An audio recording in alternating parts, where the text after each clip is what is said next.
देवक शर्मा जी, पंजाब से। श्री हरिवंश महाराज जी। महाराज जी, अक्सर इस चंचल मन में अनेक प्रश्न आते हैं, परंतु जब मैं किसी महापुरुष के दर्शन करता हूं तो स्वतः ही वो सारे प्रश्नों के ऐसा लगता है उत्तर मिल जाते हैं। महाराज जी जानना चाहता हूं कि ऐसा क्यों होता है? तब तो भजन भी इतना नहीं होता, पर फिर भी ऐसा प्रश्नों के उत्तर अपने आप ही कैसे हल हो जाते? मुद मंगलमय संत समाजू, जो जग जंगम तीर्थ राजू।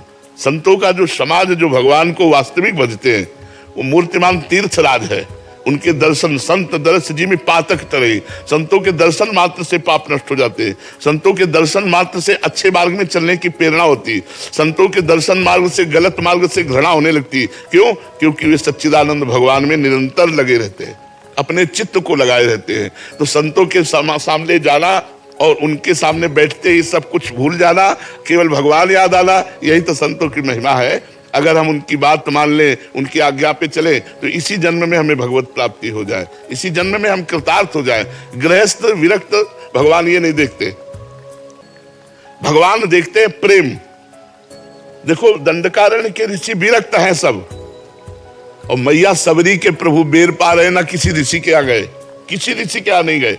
प्रेम, सबसे जोर का प्रेम सबरी मैया का, तो भगवान दंडकारण्य में सबरी मैया के पास गए। सबसे जोर प्रेम सुदामा का, तो भगवान उनके तंदुल पा रहे। सबसे जोर प्रेम विदुरानी जी का, तो भगवान केले के छिलके खा रहे।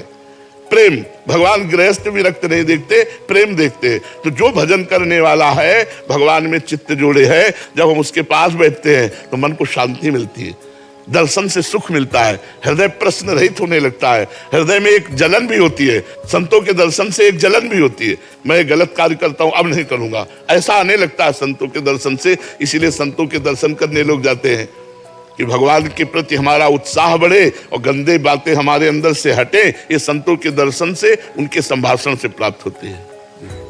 रजत जी, राधे राधे महाराज जी। महाराज जी, क्या बार बार जीवन में गलती करने पर केवल भगवान से माफी मांगना ही पर्याप्त है? जीवन में सुधार के लिए कुछ करना? देखो, हम आपको बताए, हम कुछ नहीं कर सकते।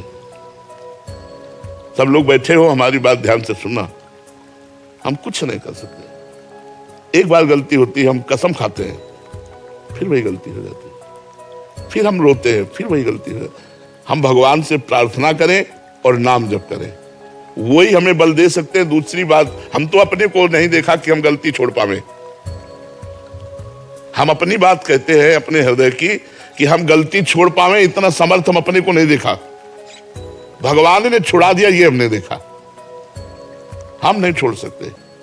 हम तो आज प्रयास करते हैं और 10-5 दिन बाद फिर गुड़िया की उसी में गिर जाते हैं। लगा कि हम निकल गए, महीना 2 महीना, साल 2 साल, और फिर उसी में गिर गए। तो निकाल सकते हैं तो भगवान निकाल। हम प्रयास करें, आलसी होकर न बैठे रहें, प्रयास करें। तो अगर निकल पाओगे तो भगवान की कृपा बल से निकल पाओगे, अहंकार बल से नहीं निकल सकते। माया के छोटे छोटे दोष ऐसे हैं जो, अब एक आप तमाकू खैरी, अगर आप उसे खाते हैं ना, छोड़ना मुश्किल पड़ जाएगा।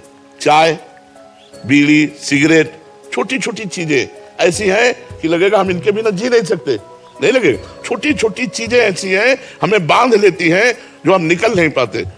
भगवान कृपा करे तो छूट जाए। तो छोटे छोटे विषय में, एक खेत यहां जोत रहा है और दूसरा आधा किलोमीटर दूर जोत रहा है, और खैनी खत्म हो गई है तो आधा किलोमीटर चल के जाएगा। ए भाई, इतने बड़े बड़े भोगों का त्याग करना, विषयों का त्याग करना तो बहुत कठिन बात है। हम छोटी छोटी बात नहीं छोड़ सकते। तो हमको तो यही लगा कि भगवान की कृपा से ही भोगों को छोड़ा जा सकता है। इसलिए नाम जप करो और भगवान से प्रार्थना करो। वैभव जी, महाराष्ट्र।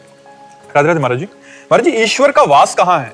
सर्वत्र, सर्वत्र। कोई ऐसी जगह नहीं जहां ईश्वर का वास न हो। मुर्दे में भी ईश्वर का वास है। एक जो भागवत पढ़ते हैं, कभी सुना हो भागवत, वेन की कथा। वेन के मरे हुए शरीर से भगवान का अवतार हुआ, पृथु और अर्ची अवतार। पृथु और अर्ची अवतार मुर्दे से हुआ, वेन के मुर्दे शरीर से। तो कोई ऐसी जगह नहीं जहां प्रभु ना हो। आप हमें बताओ कि कोई जगह है ऐसी जहां प्रभु ना हो? सर्वत्र भगवान है। हिरण्यकश्यप को यही संशय था, बोले कहां है तेरा हरि? तो कहा खड्ग में, खम्भ में, जिसमें मुझे बांधे हो, तुम में, हम में, सर्वत्र मेरा हरि विराजमान है। तो एक घूंसे का प्रहार खंबे पर किया, कहा तेरा हरि, तो बस प्रहार करने वाला ही था कि प्रकट हो गए महाराज। नरसिंह रूप धारण कर लिया भगवान ने, ऐसा अवतार धारण किया जो कभी भूतो न भविष्यति। छूट गई ढाल तलवार हाथ से, कांपने लगा वो रुद्र रूप भगवान का भयंकर नरसिंह रूप, और दहाड़ मारी तो त्रिभुवन कांप गया। खंबे से भगवान प्रकट हो गए। नामदेव जी ने भाव किया तो कुत्ते से भगवान प्रकट हो गए। सुना है ना कथा? तो भगवान सर्वत्र है, हम जहां से भाव करें वहीं से भगवान प्रकट हो, और भाव न करे तो भगवान में भी भगवान नहीं दिखाई दे रहे थे दुर्योधन को। दुर्योधन को भगवान में भी भगवान नहीं दिखाई दे रहे थे, और भाव करे तो कण कण में भगवान है, कोई ऐसी जगह नहीं जहां भगवान ना हो।